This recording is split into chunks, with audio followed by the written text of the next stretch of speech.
올해 이런 대여들 IPO 하면 다시 우리가 좀 기대를 해봐도 될까요?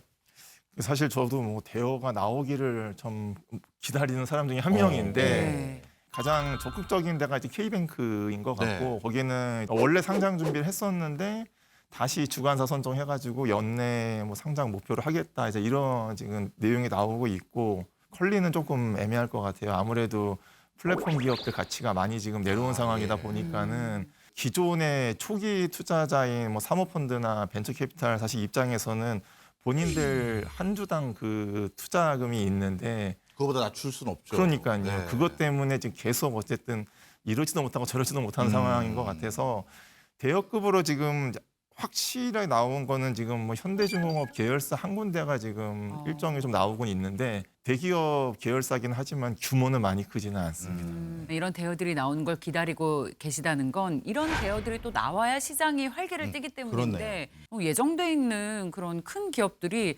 사실상 IPO를 할 수 없을지도 모른다라는 거는 또 기대했던 것만큼 시장이 또 그렇게 뜨거워지기도 쉽지 않다. 뭐 이렇게 해석할 수도 있는 건가요? 그래서 아마 중소형주라도 열심히 하자라는 분위기 때문에 그 중소형주도 한 10조씩 몰리는 게 당분간은 일단은 아주 큰 대여는 딱 지금 가시적으로 나오는 게 없다 보니까는 하지만은 이제 중소형주라도 1년에 뭐 한 적어도 50건 많으면 한 100건 이내로 상장이 계속 되니까는 열심히 어쨌든 뭐 한 주 두 주 받아서라도 꾸준히 그냥 수익 쌓아가는 게 그게 어쩌면 더 나은 방법일 수도 있긴 하죠. 아마 요즘 주식시장이 좀 우리나라가 주춤한 편이거든요. 그래서 이런 것들 떠올리시는 분들 많으실 것 같은데요. 과거에 카카오 뭐 그룹이라든가 이런 회사들 같은 경우 공모주 할 때 뭐 뜨거워서 다 들어가고 이 회사 주가가 얼마까지 올라갈지 모르겠다 이런 소리 다 들었지만 실제 정작 상장 이후에는 딴따블까지는 했다 하더라도 그쵸. 그 이후에는 그냥 폭락하는 경우가 많아요. 그러면 이 공모주 투자로 돈을 번다는 건 어떻게 보면 공모해가지고 받자마자 다시 파는 방법밖에 없는 거예요? 그러니까 상장 첫날부터 급등해가지고 예. 정말 말이 안 돼 싶을 정도로 올라가면 이제 보통 빨리 파는 게 맞는데 네.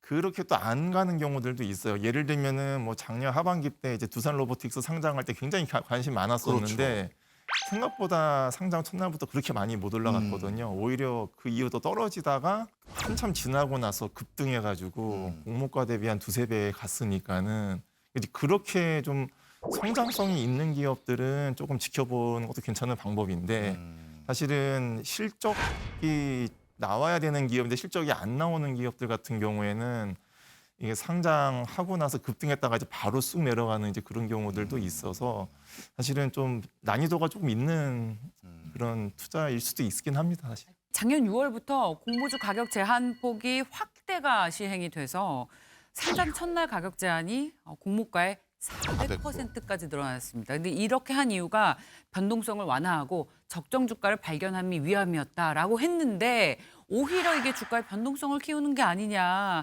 가격을 뻥튀기 한 거다라는 의견들도 많았어요. 이 공모주 전문가 입장에서 어떤 의견 가지고 계십니까?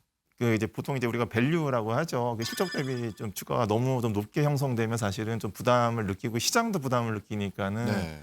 다 매도하면 사실은 이제 뭐 쑥 내려갈 수밖에 없는 거니까는 그런 거 보면서 판단을 해야 되는데 이제 그게 좀 경험이 안 쌓인 분들은 사실은 정말 당황할 수밖에 없죠. 급등하니까는 더 올라가겠다라는 기대감으로 했다가 변동폭이 심해지니까는 좀 분석을 좀 해서 투자하는 게 어쨌든 가장 모범적인 답안이기는 합니다. 네.